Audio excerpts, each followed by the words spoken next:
చక్రి గారు చాలా మంచి కంపోజర్, చాలా వండర్ఫుల్ మ్యూజిక్ డైరెక్టర్. ఆయన పాటల్లో నాకు చాలా చాలా ఇష్టం. అన్ని మెలోడియస్ కంపోజ్ చేస్తారు అండ్ అలాగే పెప్పీ సాంగ్స్. ఆయన పాటలు ఎన్నో నేను స్టేజ్ మీద కూడా పాడాను. ఎస్పెషల్లీ జగమంత కుటుంబం నాది ఏకాకి జీవితం నాది అనే పాట నాకు ఎందుకో తెలీదు, మాకు మంచి ఫీల్ ఉంటుంది. చాలా మంచి కంపోజిషన్. అండ్ లాస్ట్ టైం మేము సైతం ప్రోగ్రామ్కి మ్యూజిక్ డైరెక్టర్స్ అందరూ కలిసి వర్క్ చేసినప్పుడు చక్రి గారు కూడా వచ్చారు. ఆయన మెడ్లే కూడా అక్కడ పెర్ఫామ్ చేశారు. అందుకు ముందర అడిగారు, నా ఏ సాంగ్స్ నేను పాడతామని అనుకుంటున్నా, ఒకసారి చెప్పు, గెస్ట్ చేయన్నారు. గెస్ట్ చేయలేను సార్, మీ చాలా సాంగ్స్ ఉన్నాయి, చాలా మంచి సాంగ్స్ ఉన్నాయి, ఏ సాంగ్ అని గెస్ట్ చేస్తానన్నారు. ఆయన ఎందుకో చాలా హ్యాపీగా ఉన్నారు ఆ రోజు. నేను సెకండ్ ఇన్నింగ్ స్టార్ట్ చేశాను Srilekha and I'm doing lot more movies, మునుపట్లా కాదు, అండ్ ఫీలింగ్ వెరీ హ్యాపీ. అంటే wish all the best sir, మీలాంటి వాళ్ళు రావాలి, ఇంకా చాలా మంచి మంచి చేయాలి అన్నాను. అండ్ ఈ రోజున సడన్గా ఇలాంటి వార్త వింటాను నేను కల్లో కూడా అనుకోలేదు. బికాస్ కొంచెం కూడా ఆయనకి బాగాలేదు, డల్గా ఉంది అన్నారు, కానీ ఇంత బాగాలేదని నేను అసలు ఎక్స్పెక్ట్ చేయలేదు. చక్రి గారు లాంటి మ్యూజిక్ డైరెక్టర్ మళ్ళీ పుట్టాలి, ఆయన ఎక్కడున్నా ఆయన ఆత్మ శాంతించాలి. ఆయన ఎన్నో ఆయన పాటల్లో ఇంకా మనకి ఇంకా ఆయన మిగిలే ఉన్నారు, ఆయన పాటల్లో మనకి ఇంకా ఉన్నారు.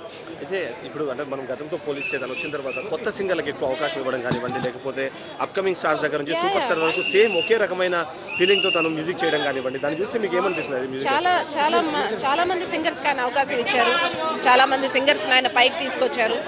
అండ్ ఆయన ఎవరినైనా సరే ఒక ఫ్రెండ్లీ నేచర్తో ఆయన తీసుకుంటారు.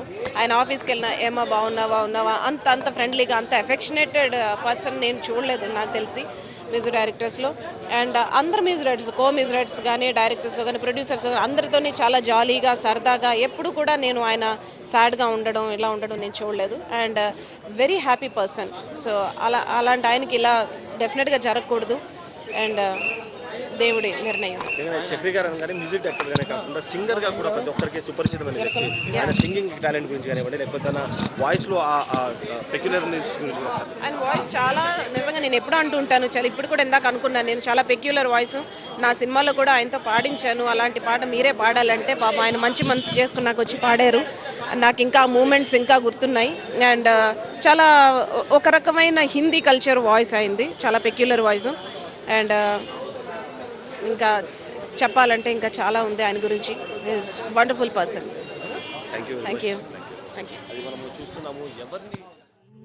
మంటల మాటున వెన్నెల నేనై, వెన్నెల పూతల మంటను నేనై, రవినై శశినై దివమై నిశినై, నాతో నేను సహగమిస్తూ నాతో నేనే రమిస్తూ.